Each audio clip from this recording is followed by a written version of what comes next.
Aqui mais uma vez para o nosso estudo das obras de André Luiz. Estamos lendo Sexo e Destino. Hoje vamos ver o capítulo 7 da segunda parte. 2 semanas precisamente sobre o desastre em Copacabana e Marita amanheceu preparada à desencarnação.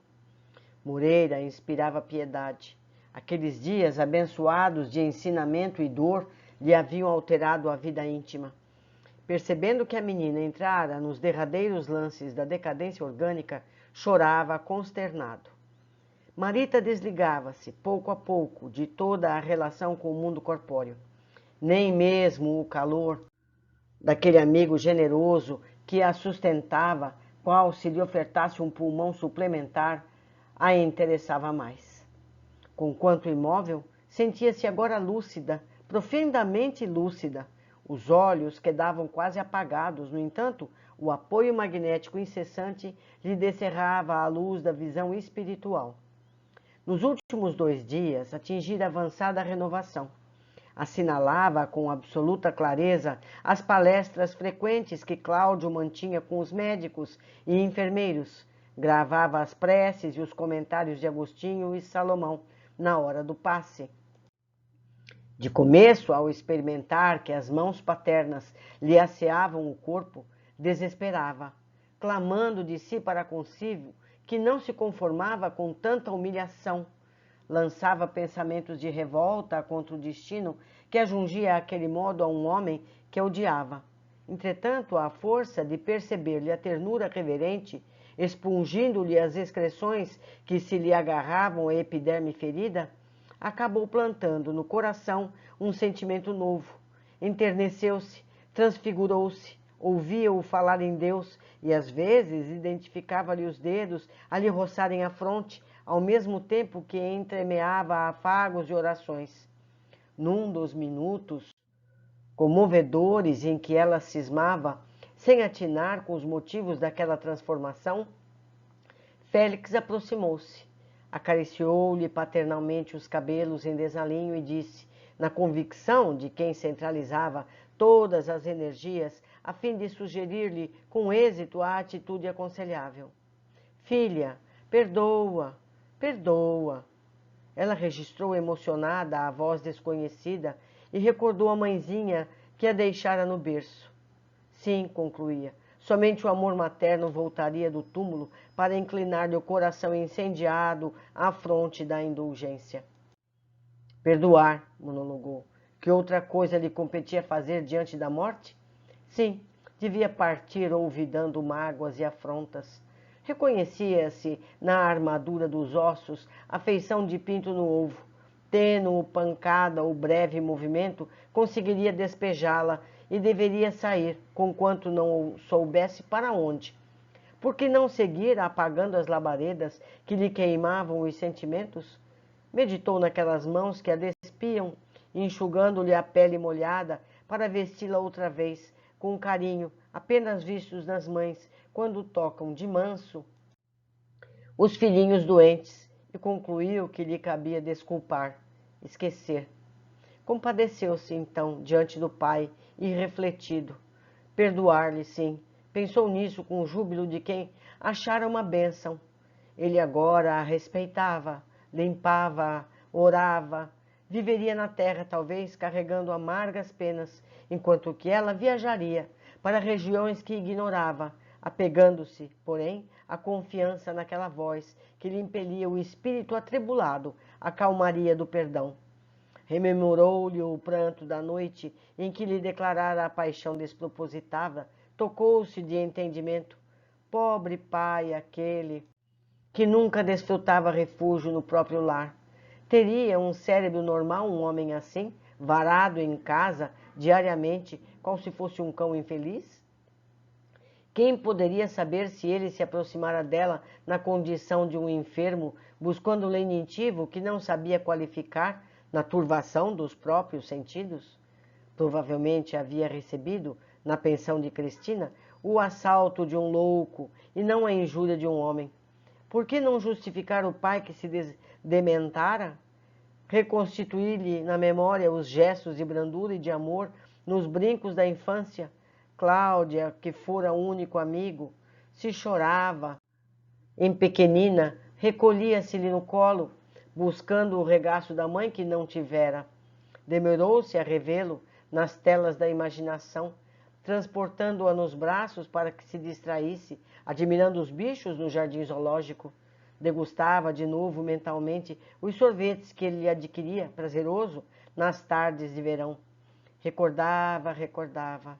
Não, não, bradava-lhe a consciência. O pai não era perverso, era bom. Como recusar-lhe compaixão se Dona Márcia o abandonava, se Marina lhe evitava a presença? De certo sofrera muito antes de conturbar-se. Como não exculpar a loucura de uma noite num benfeitor de 20 anos? Por que não morrer abençoando semelhante dedicação? De que modo condená-lo se ele, Cláudio, prosseguia ali paciente e abnegado, tolerando-a? Recordou a mãe adotiva, imaginou-se frente à irmã e aspirou em espírito a reconciliação com elas. Quem afirmaria que Dona Márcia e Marina também não estivessem sob desequilíbrios ocultos? Quem diria com certeza que não fossem doentes? Naquele instante em que se harmonizava com Cláudio, queria igualmente conciliar-se com ambas. Estavam perdoadas todas as incompreensões e, no íntimo, pedia-lhes perdão por todos os dissabores que involuntariamente lhes tivesse causado. No desfile das reminiscências, Gilberto não faltou. A figura do rapaz surgiu-lhe na cabeça envolvida das doces vibrações do sonho que lhe constituía a luz da vida. Não conseguiria odiar a quem amava tanto. Gilberto teria encontrado razões para afastar-se dela. E também, naquelas reflexões graves e extremas, lhe aparecia na ternura revestido com a beleza de um companheiro amado e limpo. Ao enunciar esses pensamentos, Marita sentiu-se mais leve, quase feliz. Intentou movimentar-se, gritar ao pai que ela o considerava um homem de bem, que não lhe tinha motivo algum para acusá-lo, que os sucessos da moradia de Crescina tinham sido apenas um lamentável engano, que ela realmente morreria, rogando-lhe, no entanto, viver e continuar a ser bom. Contudo, só ao pensar no próprio soerguimento, teve a impressão de que se algemava a uma estátua. Nenhuma reação favorável nos membros hirtos, nenhuma voz na garganta que lhe parecia de pedra. Todavia, tão grande e tão heróico se lhe externou o esforço da alma renovada, que bagas de pranto lhe rolaram dos olhos, semi-mortos. Desde esse minuto solene de pacificação, começou a distinguir vagamente vozes e formas do plano espiritual, entre alegre e amedrontada, qual se estivesse acordando num clarão transpassado de bruma. Fitando-lhe o semblante orvalhado de lágrimas, Nogueira, reanimado, chamou o médico. Aquilo não seria indício de reação de melhora? O facultativo, porém, meneou a cabeça, circunspecto, e pediu mais tempo de observação, a fim de pronunciar-se, concluindo, no entanto, de si para consigo, que a menina se achava em condição pré-agônica, transtornada, delirante. Clareado o dia, que antecedeu a noite da desencarnação, o clínico prestimoso convidou Cláudio a entendimento e comunicou-lhe, por fim, que a moça não mais viveria muitas horas. Para a ciência, tudo terminava. Que ele, pai afetuoso e crente, orasse segundo a fé que alimentava no coração, buscando forças. Nogueira baixou os olhos e agradeceu, humilde. Telefonou para Agostinho e Salomão, participando-lhes o aviso. Os amigos vieram à noitinha. Rogou orassem por ele. Queria ser digno da fé que aceitara. Pela primeira vez, pediu um passe em favor de si mesmo. Baixou os olhos, espalmou as mãos para recebê-lo, imitando o gesto de uma criança infeliz, suplicando uma esmola. O velho farmacêutico e o negociante consolaram-se. Não seria justo reter a menina padecente num corpo qual aquele, deprimido e irrecuperável. No entanto, se ao despedirem, achavam-se ambos engasgados de emoção. Cláudio, mais desolado que nunca, às 9 horas solicitou licença para trancar-se. queria estar só com a filha, dizer-lhe adeus. Ninguém recusou aquele favor, suplicado com humildade. Isolado à frente dela, Nogueira demorou-se a meditar. Recompunha o pretérito na memória, imaginando as estradas percorridas por ruínas das quais se via afastado para sempre. Entretanto, ao fixar a agonizante pelo amor purificado que lhe passara a dedicar, simbolizava na existência junto dele o futuro que lhe via distante. Entre o passado que lhe inspirava repugnância e o porvir na comunhão espiritual com a filha querida, sentia-se esmagado, sozinho. Enternecia-nos as recônditas fibras da alma contemplar aquele homem vergado ao peso do suplício moral, fugindo a recordações para entrar em prece. Os gritos inarticulados do peito jugulado de angústia, ao apelarem para Deus no silêncio do quarto, assemelhavam-se a cânticos de dor que as lágrimas sufocavam. Às 11, o irmão Félix e outros amigos, incluindo os Neves e Persília, estavam conosco. Em todos os semblantes, a expectativa discreta, com exceção de Moreira, que se agitava em pranto. O instrutor levantou-o num gesto de brandura, comunicando-lhe que a tarefa terminara, que não se deveria vitalizar por mais tempo aqueles pulmões que a morte começava a enregelar. O triste amigo obedeceu, em choro convulso. Em seguida, impondo as mãos naquela cabeça despenteada, Félix transmitiu-lhe substâneo calor. Marita senhoreou inopintada agilidade mental, supunha-se reviver, renascer, escutava os ruídos em derredor com extrema cuidade aditiva. O benfeitor abeirou-se de Cláudio, segredou-lhe algo. Certo sugeria-lhe conversar, despedir-se. Ignorando-se, tocado pelo mentor espiritual, vimo-lo revestido de estranha coragem. Nogueira ergueu-se, avançou 2 passos, ajoelhou-se ao pé da agonizante, pousou a cabeça rente ao corpo imóvel, mas a intensa emotividade traiu-lhe as energias. O pranto abalava-lhe os membros, ao jeito de tempestade sacudindo os galhos de um tronco prestes a cair. Marita percebeu-lhe o afar do tórax, na escala ascendente dos soluços, desejou acariciá-lo, contudo, os braços se lhe figuraram parafusados à cama. Amparado nas forças magnéticas de Félix, que passou a apoiá-lo inteiramente, Cláudio cobrou ânimo, recolheu o exemplar de O Evangelho segundo o Espiritismo, que deixara na cadeira próxima, e falou com voz trêmula. Filha do meu coração, se você me escuta, atenda a seu pai por piedade. Perdoe-me. Não sei se você sabe que estou transformado. Conheci Jesus, minha filha, e sei hoje que Deus é misericórdia, que ninguém morre, ninguém. Sei que a justiça está em nós mesmos, que sofremos pelos males que praticamos, mas Deus não nos recusa o resgate. Compreendo o mal que fiz a você. Sou um criminoso, mais nada. Pense, minha filha, no remorso que carregarei pelo resto da minha vida. Você sabe que vou agora caminhar sem ninguém, aguentando a solidão que mereço. Onde você estiver, compadeça-se de seu pai.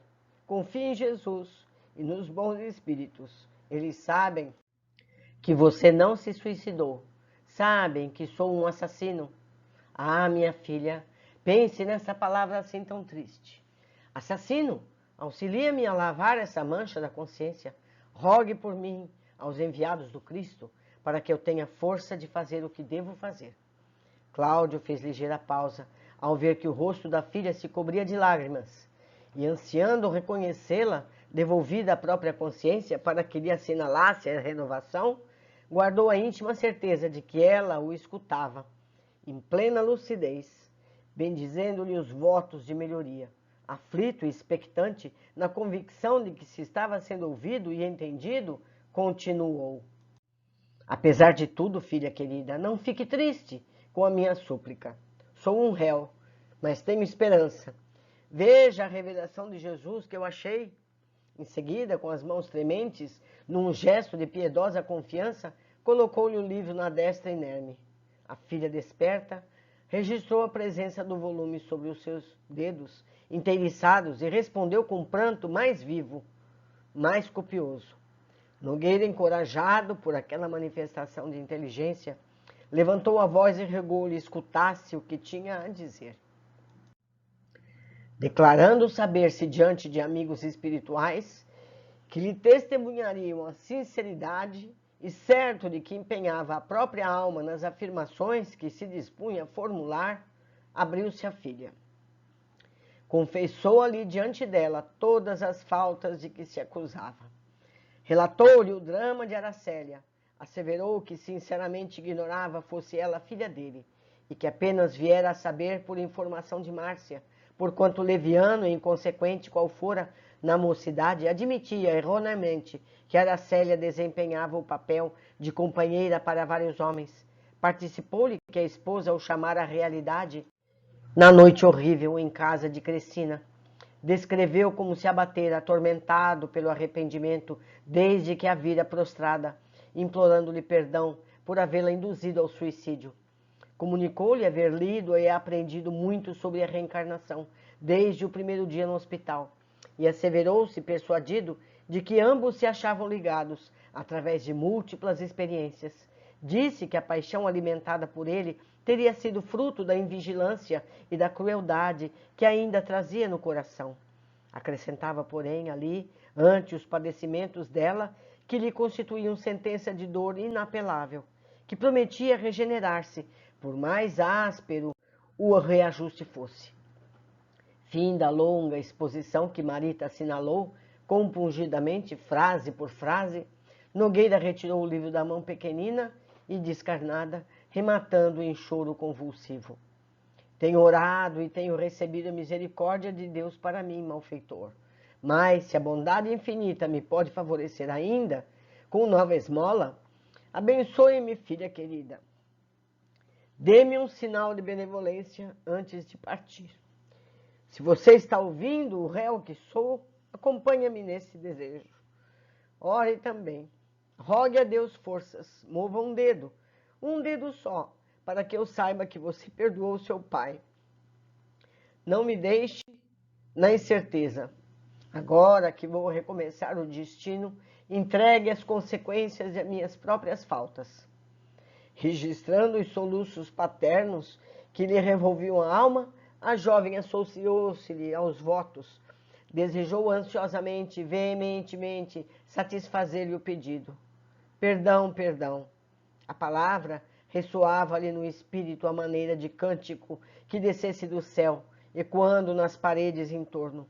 Perdão, aquelas 6 palavras enfileiradas em forma de sons, pareceram-lhe música da eternidade que estivesse sendo executada no firmamento, em trompas de estrelas, cujos brandos acentos se alinhavam o coração. A pobre menina concentrou todas as energias num pensamento de confiança e de gratidão a Deus e rogou mentalmente: perdão, Senhor, perdão para meu pai, perdão para mim, perdão para todos os que erraram, perdão para todos os que caíram. Aguçaram-se-lhe as percepções e sentiu-se como que banhada em alegria inefável. Contemplou Cláudio distintamente agora, fitou Moreira em lágrimas e, alongando a atenção mais serenamente em derredor do leito, viu-nos a todos. Félix, em silêncio, endereçou-lhe eflúvios magnéticos a determinada área cerebral e Cláudio, atônito, viu a destra inerme levantar-se. Agoniado e reconhecido, tomou avidamente aqueles pequenos dedos frios e quis dizer obrigado, meu Deus, tentando debalde movimentar a garganta que os soluços embargavam. Contudo, em lugar da palavra dele, foi a voz de Félix que se ergueu de nosso lado, arrebatando-nos em prece. Senhor Jesus, nós te agradecemos a felicidade que nos concedeste na lição do sofrimento destes dias de trabalho e expectação. Obrigado, Senhor, pelas horas de aflição que nos clarearam a alma, pelos minutos de dor que nos despertaram as consciências. Obrigado por essas 2 semanas de lágrimas que se realizaram por nós, o que não nos foi possível fazer em meio século de esperança. Em te alçando nosso agradecimento e louvor, pedimos ainda, lança por misericórdia a tua bênção na irmã que se despede e no companheiro que ficará. Transfunde-lhes o pesar de renovação, a mágoa e regozijo. Recebe-lhes o pranto como sendo oração, que te elevam, aguardando-te a paz no caminho. Entretanto, mestre, não te exoramos a piedade, somente para eles, irmãos bem-amados, que consideramos filhos da própria alma. Suplicamos-te arrimo para todos os que resvalaram nos enganos do sexo, desorientado, quando nos ofereceste o sexo por estrela de amor a brilhar, assegurando-nos a alegria de viver e garantindo-nos os recursos da existência. Consente, Senhor, possamos relacionar diante de Ti aqueles irmãos que as convenções terrestres tantas vezes se esquecem de nomear quando Te dirigem o coração. Abençoa os que se tresmalharam na insana ou no infortúnio, em nome do amor que não chegaram a conhecer. Socorre nossas irmãs entregues à prostituição, já que todas nasceram para a felicidade do lar.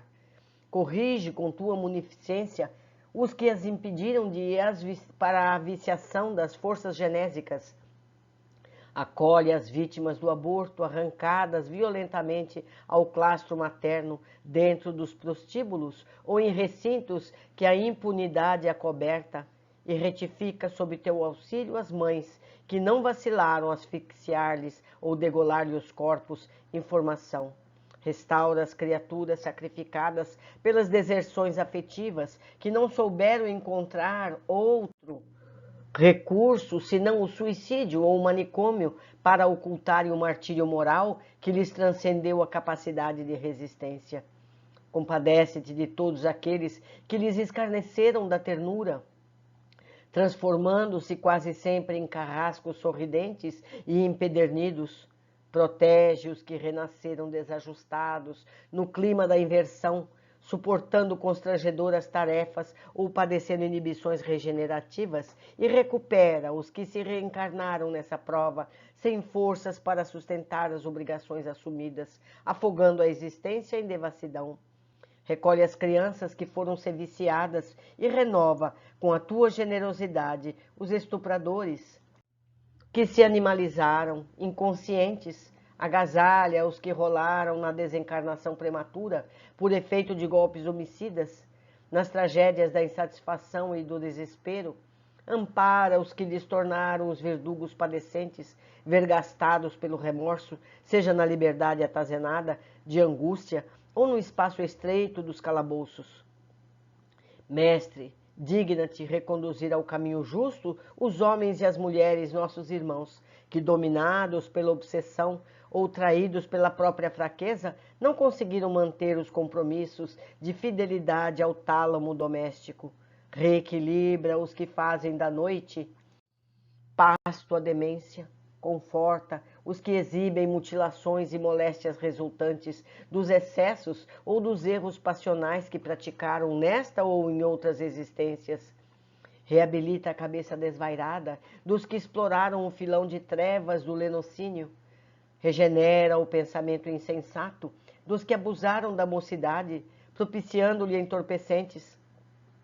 E sustenta os que rogaram antes da reencarnação as lágrimas da solidão afetiva e as recebem na terra por medida expiatória aos desmandos sexuais a que se afeiçoaram em outras vidas e que muitas vezes sucumbem na inanição e desalento em cativeiro familiar sob o desprezo de parentes insensíveis a cuja felicidade consagraram a juventude. Senhor, estende também a destra misericordiosa sobre os corações retos e enobrecidos, desperta os que repousam nos ajustes legais acatados nas organizações terrestres, esclarece os que respiram em lares revestidos pela dignidade que mereceram a fim de que se tratem com humanidade e compaixão os que ainda não podem guardar-lhes os princípios e imitar-lhes os bons exemplos. Ilumina os sentimentos das mulheres engrandecidas pelo sacrifício e pelo trabalho, para que não desamparem aquelas outras que, até agora, ainda não conquistaram a maternidade premida pelo respeito do mundo e que tantas vezes lhe suportaram a brutalidade dos filhos nos lupanares. Sensibiliza o raciocínio dos homens, que encarneceram honrados e puros, de modo a que não abandonem os jovens desditosos e transviados. Senhor, não consintas que a virtude se converta em fogo no tormento dos caídos, e nem permitas que a honestidade se faça gelo nos corações. Tu, que desceste as vielas do mundo para curar os enfermos, sabes que todos aqueles que jornadeiam na terra, atormentados pela carência de alimentação afetiva ou alucinados pelos distúrbios do sexo, são doentes e infelizes, filhos de Deus, necessitados de tuas mãos. Inspira-nos em nossas relações uns com os outros, clareia-nos o entendimento para que saibamos ser agradecidos à tua bondade para sempre. Quando Félix emudeceu, o compartimento demorava-se invadido pelo clarão que se lhe exteriorizava do peito. Contudo, não éramos somente nós, os comandados dele, que trazíamos ali o espírito subjugado por intensa emoção. Todas as entidades desencarnadas em serviço no estabelecimento, mesmo as que se vinculavam a outros cultos religiosos, se perfilavam à frente do acanhado recinto, discretas e atenciosas. Espíritos ignorantes e vampirizadores em trânsito nos sítios adjacentes acorreram para junto de nós. Atraídos pelos jorros de luz solar que o aposento irradiava em todas as direções, muitos deles, a curta distância, baixavam a fronte emocionados e reverentes.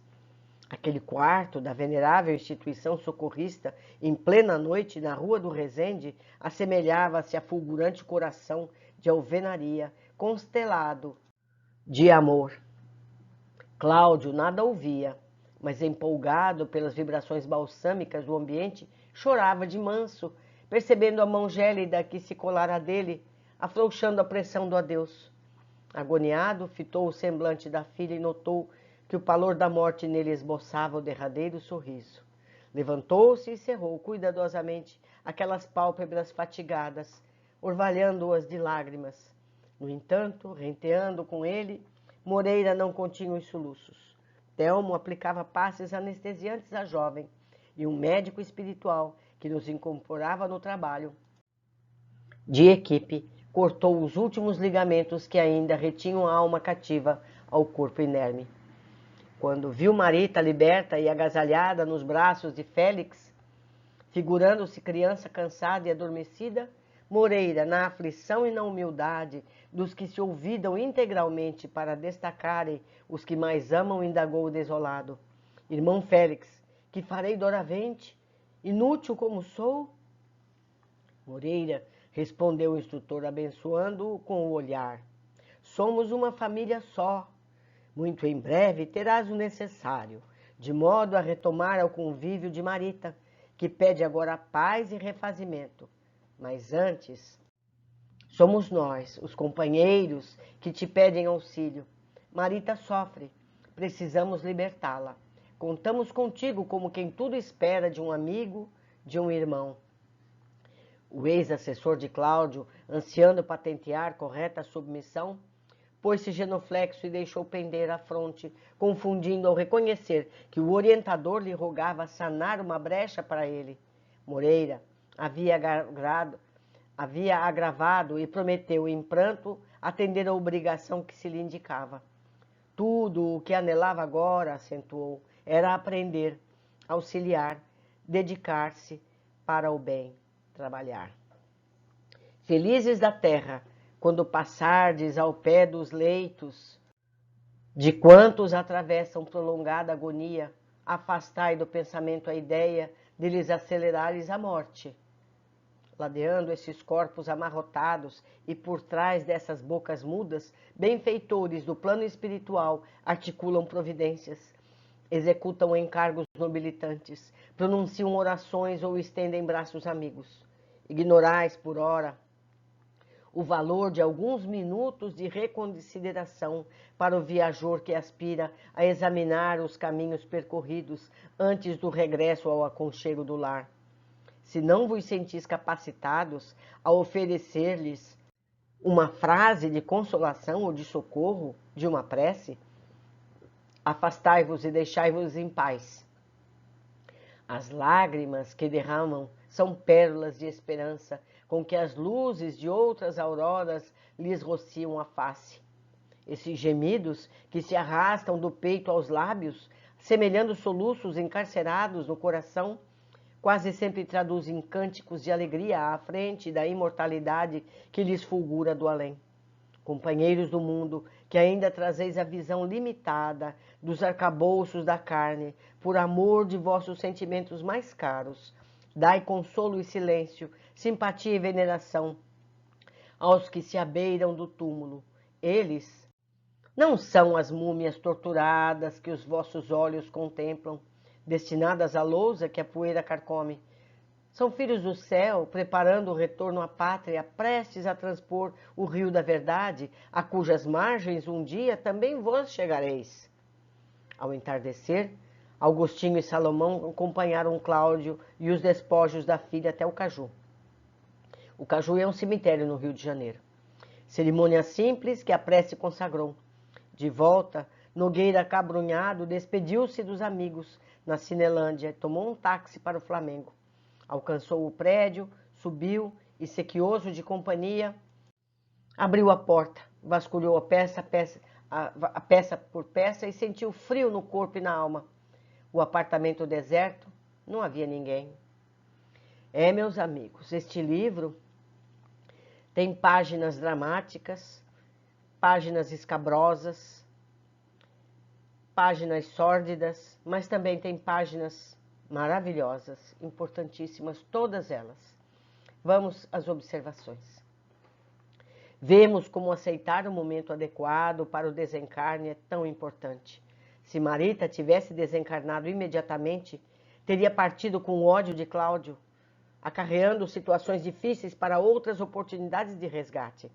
Mas ficando mais uns dias, pôde perceber a transformação de Cláudio e mudando suas impressões sobre ele. Pensou Marita, acabou plantando no coração um sentimento novo. Enterneceu-se, transfigurou-se, ouvia-o falar em Deus e às vezes identificava-lhe os dedos a lhe roçarem a fronte, ao mesmo tempo que entremeava afagos e orações.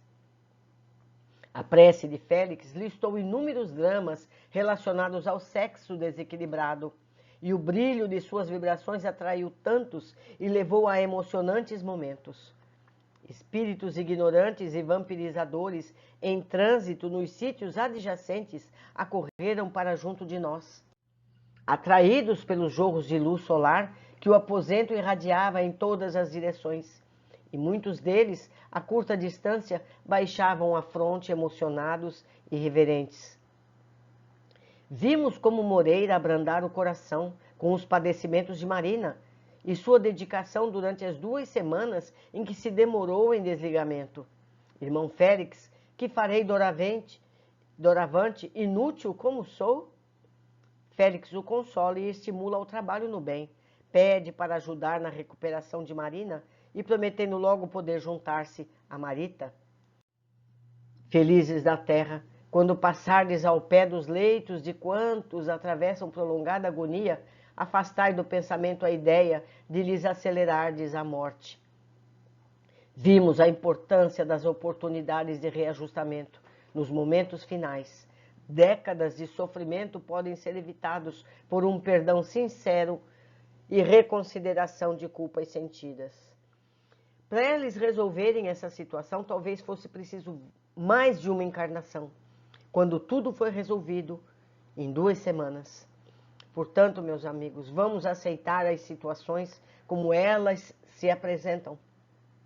A espiritualidade maior sabe o que precisamos para evoluirmos, para aprendermos e para nos redimir. Foi um prazer estar com vocês. Esse capítulo foi de muito difícil leitura, mas seguimos adiante. Um grande abraço, eu espero todos vocês no próximo capítulo.